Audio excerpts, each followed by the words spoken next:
Alô, boa tarde, bom dia, boa tarde, boa noite. Não sei que horas que você está vendo essa entrevista. É com enorme prazer que a gente recebe aqui no Nocaute a cineasta Petra Costa, diretora de Helena, de Olmo e a Gaivota, e agora de um blockbuster que está bombando para todos os lados, que é um filme de tirar o fôlego do cristão, que é Democracia em Vertigem, que é um documentário que ela dirigiu, que vai do golpe contra Dilma até a prisão do Lula. Tudo bem, Petra? Obrigado por você estar. Eu sei que você está com a agenda entupida. Obrigado por você ter arrumado uma horinha para falar conosco. Como vai? Tudo ótimo, Fernando. Obrigada. Ótimo estar no Nocaute.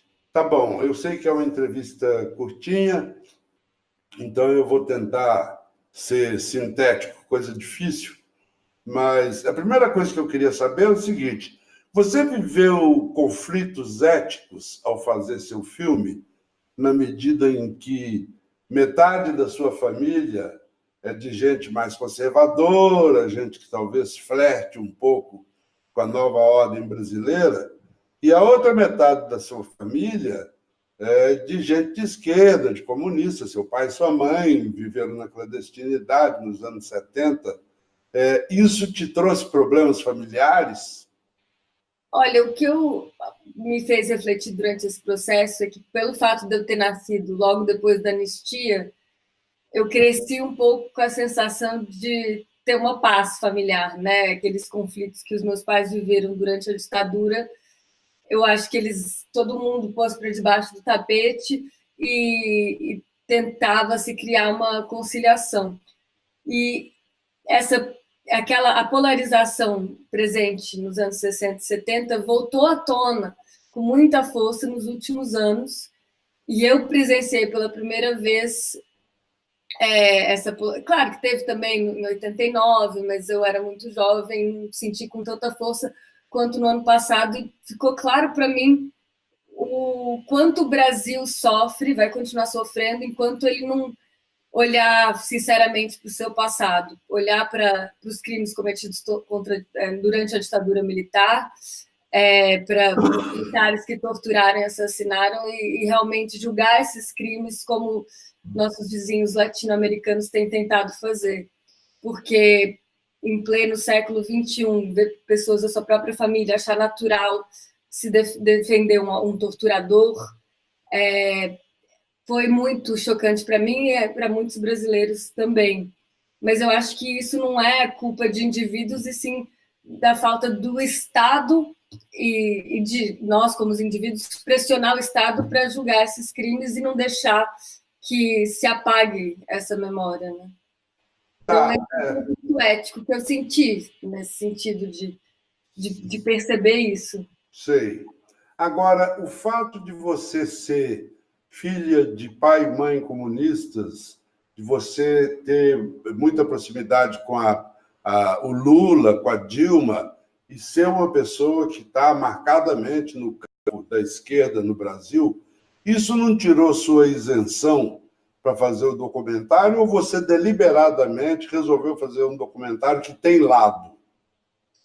Eu comecei o filme com algumas paixões e certezas que eu fui deixando desconstruir. Assim, eu entrei nessa jornada tentando ao máximo deixar de lado as minhas convicções. Eu acho que no começo, tinha uma visão muito mais simplista do que estava acontecendo, e à medida que eu entrei no Congresso, entrevistei milhares de parlamentares e os políticos envolvidos, e também muitos cientistas políticos e tal, eu fui aprendendo a complexidade da situação, os erros que foram cometidos pelo PT, os erros que foram cometidos pela Dilma na presidência, e também com mais densidade quais foram as regras democráticas que foram atropeladas pela oposição. Eu acho que para mim foi um exercício assim de deixar as minhas convicções de lado e tentar entender o que estava acontecendo. Eu realmente levei esse exercício a sério. Você conseguiu um prodígio que foi abrir a Arca do Tesouro do Ricardo Stuckert, o fotógrafo cinegrafista, que acompanha o presidente Lula já há décadas. E ele, todo mundo sabe que ele é um sujeito zeloso, ciumento do material que ele captou ao longo desses anos, e de uma hora para outra ele cedeu pedaços interessantes para você. Como é que foi isso? Como é que você dobrou o Stuka? A gente ficou conversando por 3 anos, assim, eu contando para ele da ideia do documentário, as evoluções que a gente tinha, que a gente estava fazendo, e ele, aos poucos, foi, acho que, percebendo o valor de deixar esse material poder falar para o mundo, assim.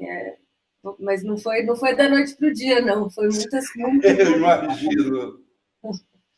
Mas que bom, fiquei muito feliz. É um material realmente histórico que ele fez com um olhar muito. Tem coisas que só ele tem, ninguém mais tem, que agora você expôs para a opinião pública.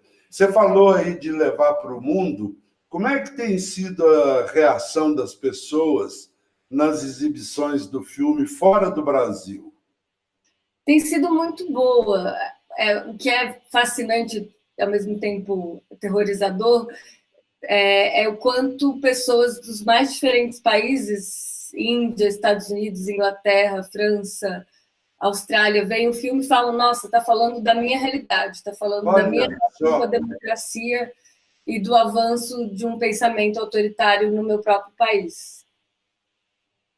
Agora, me diga uma coisa. Você consegue uma coisa curiosa, uma protagonista, não só porque você aparece, mas porque a sua história, a história da sua família, vai se imbricando ao longo do caminho com a história que você está revelando. Como é que foi isso para você? Porque eu nunca tinha visto alguma coisa semelhante. O diretor ser, ao mesmo tempo, parte integrante da história. Essa é uma tendência no documentário que vem, eu acho, um pouco do Chris Marquer, que é um documentarista que morava na França.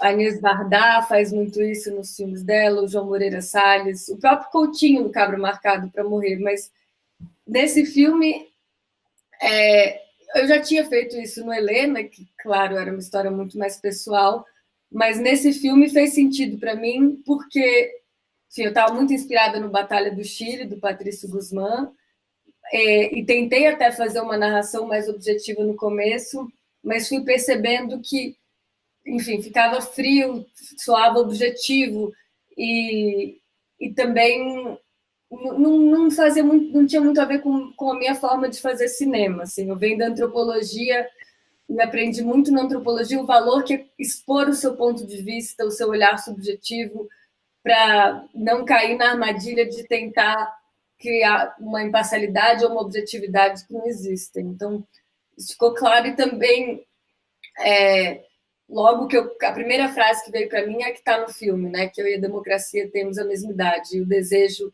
então, de falar dessa minha relação com a democracia. Em que momento que surgiu a ideia de fazer o filme? Teve um estalo, como o Padre Vieira, ou você, aos poucos, foi percebendo, foi sentindo, com o avanço do processo antidemocrático, vamos dizer, no Brasil? Quando que você falou, vou filmar esse troço? Então, eu tinha visto esse filme, Batalha do Chile, no final de 2015, do Patrício Guzmán, e o primeiro capítulo chama Insurreição Gezi. Entender muito do que eu via acontecendo no Brasil, principalmente desde a eleição de 2014, né?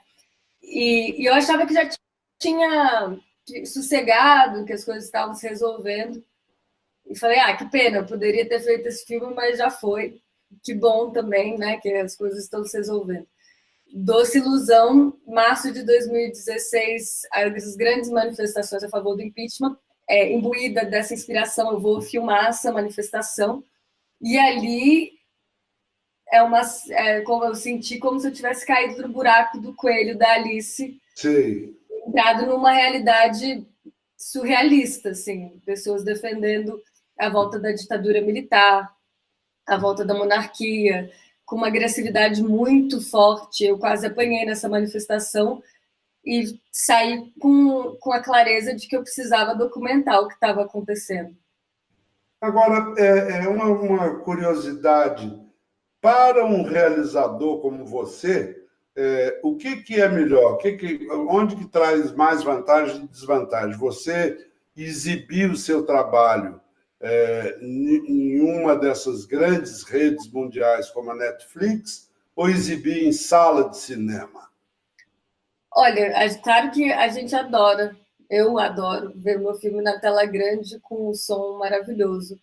E eu tive a sorte de poder ver em vários festivais, né? O filme estreou em Sundance em janeiro e foi para muitos festivais ao redor do mundo desde então. Mas a revolução que a Netflix proporciona é inimaginável, assim. Em um dia, a quantidade de gente que pode ver o filme. No primeiro, assim que o filme saiu, era um tweet por minuto falando do filme. Que maravilha! Em diferentes línguas, né? Em turco, em eslavo, na Indonésia, no Japão. É revolucionário. Quando que um filme latino-americano podia sonhar com isso? Um documentário, claro, ainda por cima. Claro. Outra coisa, você, no fundo da sua alma, você tem um coração, uma vocação, uma libido mais voltada para documentário ou para filme de ficção, para dramatização? Você distingue muito uma coisa da outra? Está optando por uma carreira de documentarista ou não? Eu gosto dos dois, e gosto muito, como dizem alguns, quando um parece com o outro, né? Quando o documentário parece ficção, uma ficção parece documentário. E o que mais me motiva é a história. E aí, a partir da história, achar qual a forma que melhor expressaria aquela história. Eu me imagino continuando fazendo os dois nos próximos anos. Legal.